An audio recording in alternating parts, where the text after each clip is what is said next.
नमस्कार दर्शकों, city news channel पर दैनिक राशिफल देखने वाले सभी नए दर्शकों का भी आज स्वागत करते हैं। आप लोगों के पसंदीदा कार्यक्रम आपके सामने प्रस्तुत होना एक सपना ही लगता है, लेकिन सच भी आमने सामने होता ही है। तो चलो आज हम फिर इसी सपने के विषय पर ध्यान दें कि सपने क्यों आते हैं, कब आते हैं, उसका नक्षत्र के साथ क्या महत्व होता है और सामान्य व्यक्ति के स्वप्न और साधकों के सपनों में भी क्या फर्क होता है। तो इसी के साथ आज प्रारंभ करते हैं। दर्शकों ध्यान से सुनिएगा, एकाग्रता से देखिएगा आज का कार्यक्रम। आज है दिनांक 24 अक्टूबर 2020, आश्विन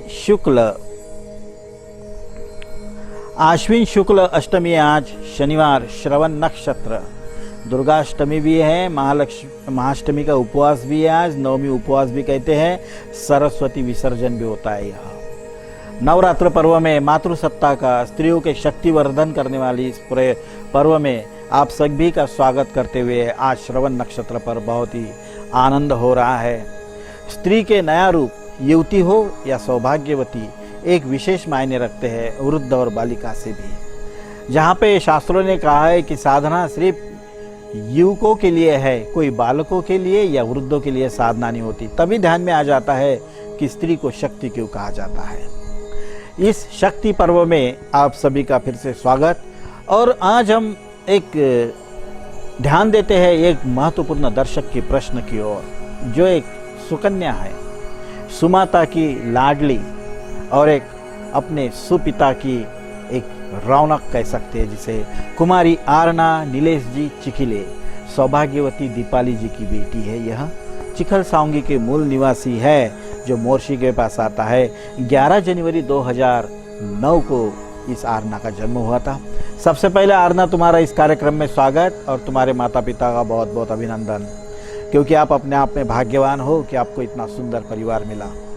आप तो स्वकीय रिश्तेदारों के बीच में आपका जो पलना है, खिलना है, वो बहुत हद तक एक आकर्षक, मन लुभावन और अपने पे नाच कराने वाला है।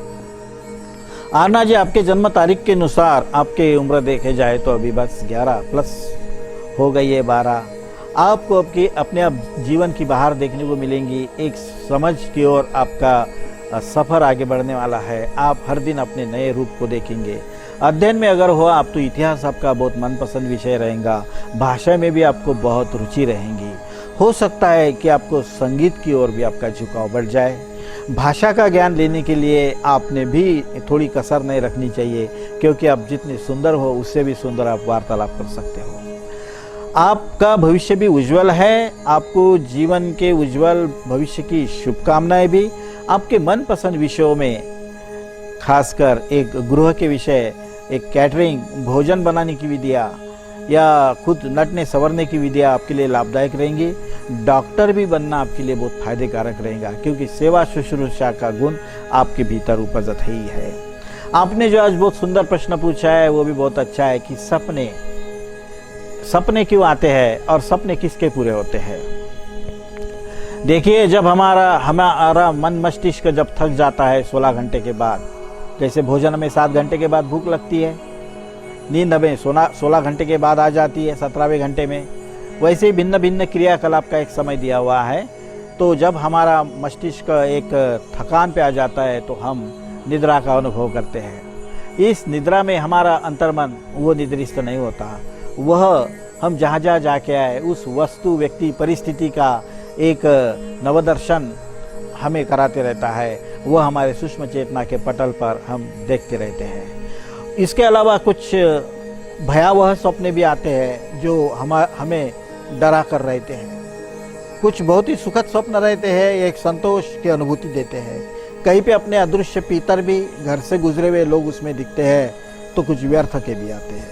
तो सपनों को विभाजन हम साधक के सपन और सामान्य लोगों के सपनों में करेंगे। जो सुबह का समय है, सुबह 3 बजे से 4 बजे तक आए हुए सपने बड़े ही गहन गंभीर विचार करने को प्रवृत्त करने वाले होते हैं, जिनका फल 6 महीने से 1 साल के बीच में मिलता ही मिलता है। फिर सुबह 4 बजे से 4:15 बजे से 5 साढ़े 5 बजे तक जो सपने आते हैं यह सपने हमें किसी के कृपा आशीर्वाद के परिणाम दिखाने के लिए आते हैं, जो आने वाले 3 महीने के बाद 3 से 6 महीने के भीतर घटनाएं घटने का संकेत देते हैं। तीसरे, हमें सपने आने का प्रहर होता है सुबह बस 5:30-6 बजे से हमारे जागने तक का समय, बस सपना समाप्ति होना और जाग जाना। ऐसे सपने तुरंत सुबह 9 बजे तक ही पूर्ण हो ही जाते हैं, 11-12 बजे तक जिसकी फलश्रुति हमारे सामने आती आते हैं।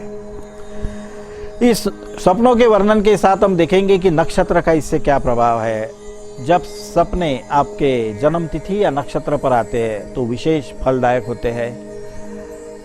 जो हमारे षडाष्टक तिथियों पे आते हैं 6वीं 8वीं, तो वो बड़े नुकसानदायक होते हैं। इसके अलावा कुछ द्विदार्षिक योग पे सपने आते हैं, वो भी हमारे प्रियजनों की हानि कराने वाले होता है। तो खासकर हम कुछ शुभ सपने बताते हैं जो कौन से राशि के लिए शुभ होते हैं।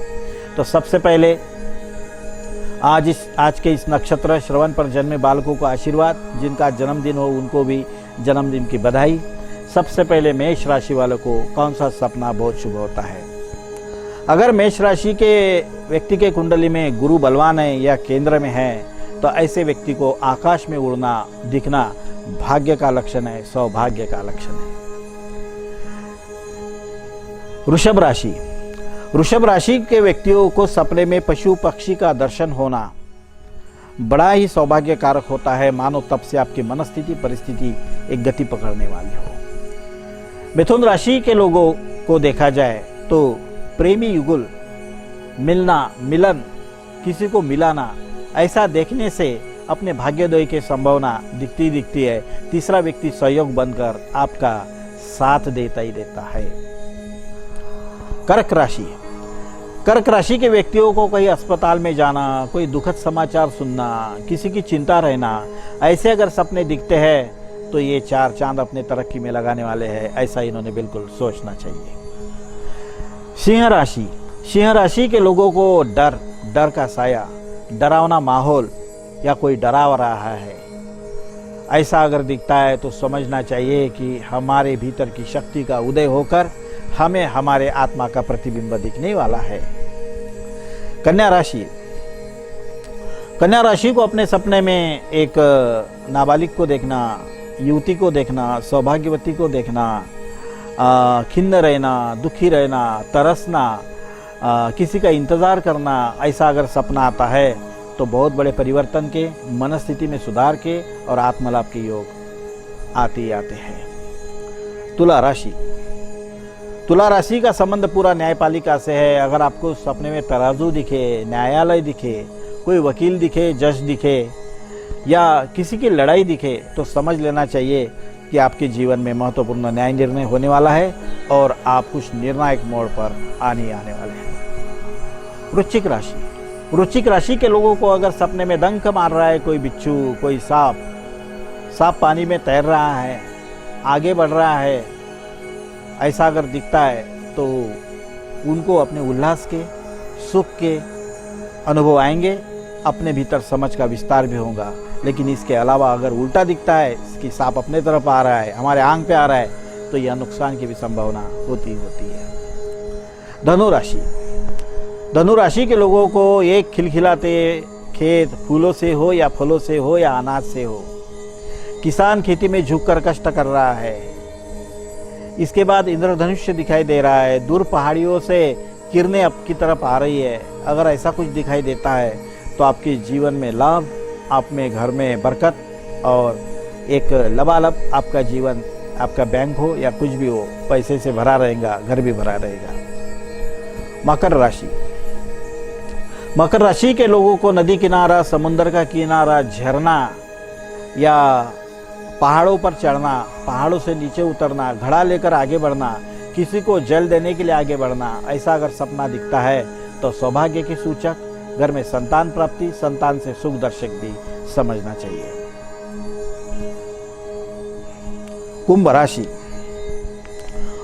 राशि के लोगों को अगर हम किसी को अन्नदान करा रहे हैं, परोस रहे हैं या किसी से आशीर्वाद ले रहे हैं या किसी को शाप दे रहे हैं, किसी का झगड़ा दूर से देख रहे हैं, ऐसा कुछ दिखता है तो अपने जीवन की अनिश्चितता परेशानी समाप्त होने की संभावना है और उसके अच्छे योग आ जाएंगे। मित्र द्वारा भाग्योदय की संभावना है बढ़ती है। मीन राशि, मीन राशि के लोगों को पारदर्शिता दिखना, इधर के कांच से उधर देखना, आईने में चेहरा देखना, जल में जलचर को देखना, हराबन सूखाबन, बारिश की उम्मीदें, पंछियों का चहलना, मट्टी में स्नान करना इत्यादि अगर दिखता है तो एक बुरी घटना के बाद अच्छी घटनाओं की एक मतलब परंपरा, एक अच्छी घटनाओं की श्रृंखला शुरू होने की पूरी संभावनाएं रहती है। तो चलो दर्शकों, यहाँ पे लेता हूँ मैं अलविदा। आप सभी दर्शकों का फिर से दैनिक राशिफल कार्यक्रम अपने प्यारे सिटी न्यूज़ पर स्वागत। फिर होंगे आपसे कल मुलाकात इसी वक्त इसी समय। तब तक देखते रहिएगा सिटी न्यूज़। हरिओम तत्सत।